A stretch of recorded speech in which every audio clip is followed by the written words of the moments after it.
আসসালামু আলাইকুম। সবাই কেমন আছেন? আশা করছি সবাই ভালো আছেন। আলহামদুলিল্লাহ আমি খুব একটা ভালো নাই। আমার প্রচুর ঠান্ডা লাগছে, গলা ব্যথা, গলাটা বসে গেছে।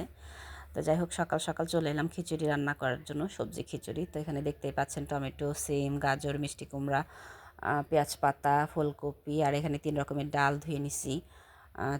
চালের পরিমাণটা কম, সবজির পরিমাণটাই বেশি। তো আজকে 2025 সালের আমাদের বাচ্চাদের শেষ স্কুল, আজকে শেষ পরীক্ষা। তো গতকালকে সব বান্ধবীরা বলছে যে আজকেই তো আমাদের শেষ দেখা, আর আল্লাহ বাঁচায় রাখলে 26 সালে সবার সাথে দেখা হবে। তো সবাই যার যার বাড়ি থেকে সবজি খিচুড়ি রান্না করে নিয়ে এসে সবাই মিলে একসাথে খাবো। সেজন্যই তো সব কিছু কেটে ধুয়ে পরিষ্কার করে রেডি করে নিলাম। তো এখানে আমি সবজি দিয়ে, চাল দিয়ে, সব ধরনের মশলা দিয়ে মাখিয়ে খিচুড়িটা বসিয়ে দিছি। সবজি খিচুড়ি কিন্তু খুবই পুষ্টিকর একটা খাবার, আর বিশেষ করে বাচ্চাদের জন্য। আর আমার বাচ্চারা তো খুব পছন্দ করে সবজি খিচুড়ি, আমাদের বাড়িতে সবাই পছন্দ করে। তো এই পর্যায়ে আমি পেঁয়াজ পাতা, টমেটো এগুলো দিয়ে দিলাম। অনেকে বলবেন যে পরে দিলেন কিসের জন্য, কারণ আমার কাছে টমেটো, পেঁয়াজ পাতা এগুলো বেশি গলে গেলে ভালো লাগে না, সেজন্য একটু পরে পরেই দিই।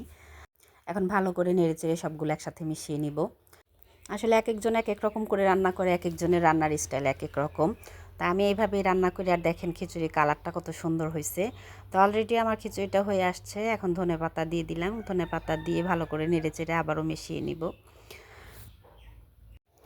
তো আমাদের মতন কারা এরকম খিচুড়ি পছন্দ করেন অবশ্যই কিন্তু কমেন্ট করে জানাবেন।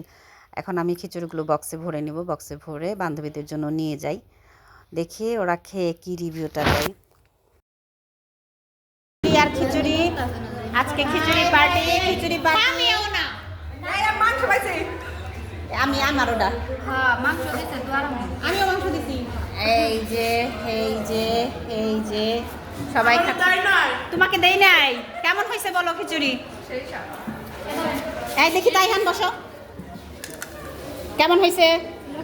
মজা মজা তো। আর আম্মু কেমন হয়েছে খিচুড়ি? সেই স্বাদ, সেই স্বাদ। তো আজকের আমার এই ভিডিওটা যদি ভালো লেগে থাকে তাহলে সবাই লাইক, কমেন্ট, শেয়ার করে পাশে থাকবেন। আল্লাহ হাফেজ।